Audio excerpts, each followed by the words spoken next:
Good night मेरे प्यारे दोस्तों।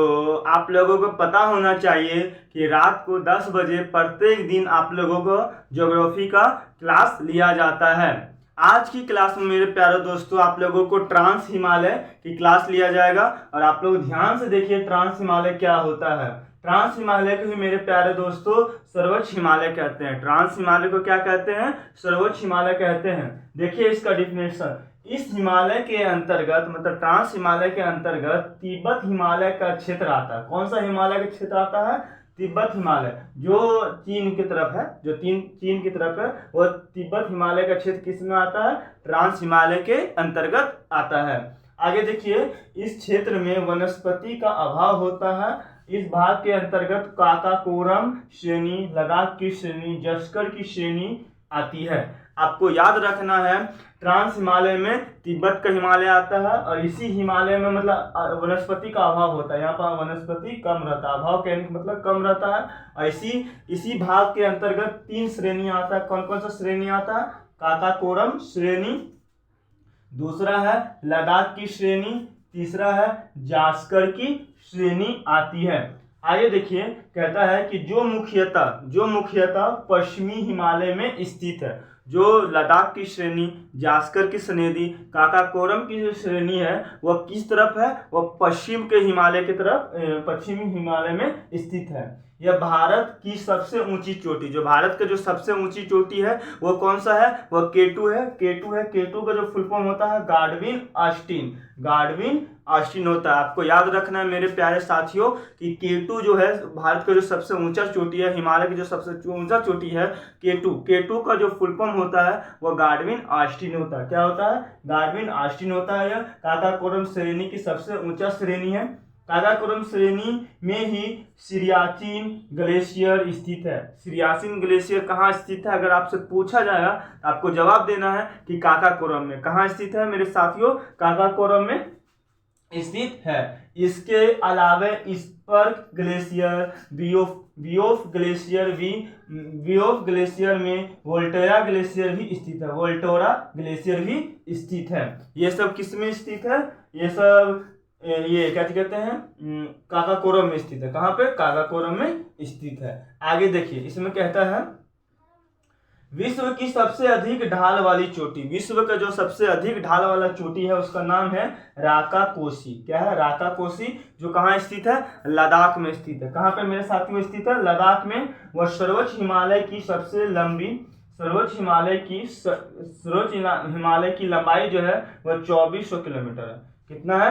2400 किलोमीटर है। और चौड़ाई जो है 120 से लेकर 190 किलोमीटर तक। ये सर्वोच्च हिमालय की जो लंबाई है आपको याद रखना है, ट्रांस हिमालय की जो लंबाई है याद रखना है 2400 किलोमीटर से, और चौड़ाई जो है 120 से लेकर 190 किलोमीटर तक है। आप लोगों को याद रखना होगा। साथियों देखिए, और ट्रांस हिमालय में इसकी जो औसत ऊंचाई है, ट्रांस हिमालय की जो औसत ऊंचाई है वो 800 मीटर से अधिक पाई जाती है। मतलब 800 मीटर से अधिक पाई जाती है। किसकी मेरे प्यारे बच्चों? ट्रांस हिमालय की ऊंचाई। सर्वोच्च हिमालय में लॉरेंस या सागर माथा इस सागर का सर्वोच्च शिखर है। मतलब लॉरेंस और सागर माथा इस संसार का सर्वोच्च शिखर है। इस संसार मतलब जो ये सर्वोच्च हिमालय का ये संसार का सर्वोच्च शिखर है। कौन सा? लॉरेंस और सागर माथा।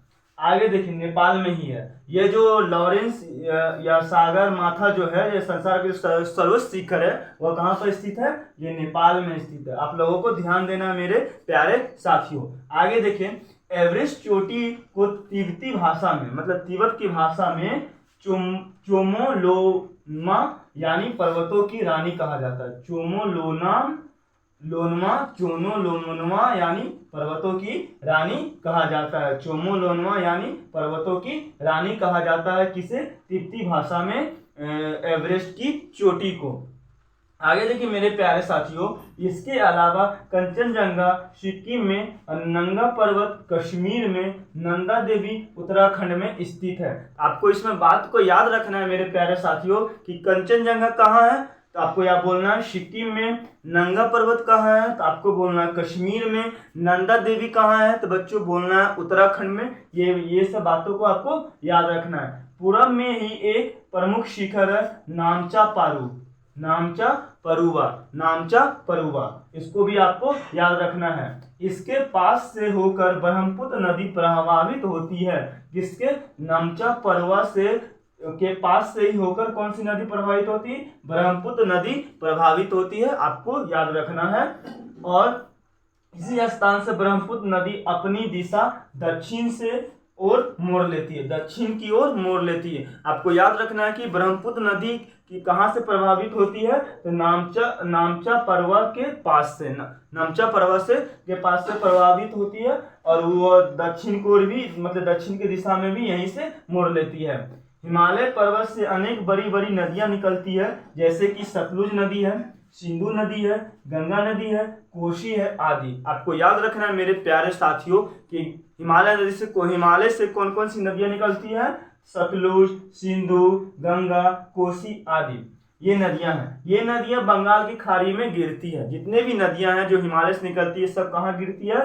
बंगाल की खाड़ी में गिरती है। इसमें सर्वोच्च तथ्य यह है कि भारतीय उपमहाद्वीप में 3 प्रमुख नदियां हैं। भारतीय उपमहाद्वीप में कितने प्रमुख नदियां हैं? 3 प्रमुख नदियां हैं। पहला है सिंधु, सतलज और ब्रह्मपुत्र, हिमालय के स्पर से निकलती है।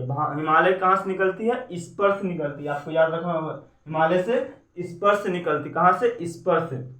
इन नदियों का उद्गम स्थल तिब्बत से कैलाश मानसरोवर के निकट है। कहाँ से? तिब्बत से में कैलाश मानसरोवर के निकट में, कैलाश मानसरोवर के निकट में स्थित है। इन नदियों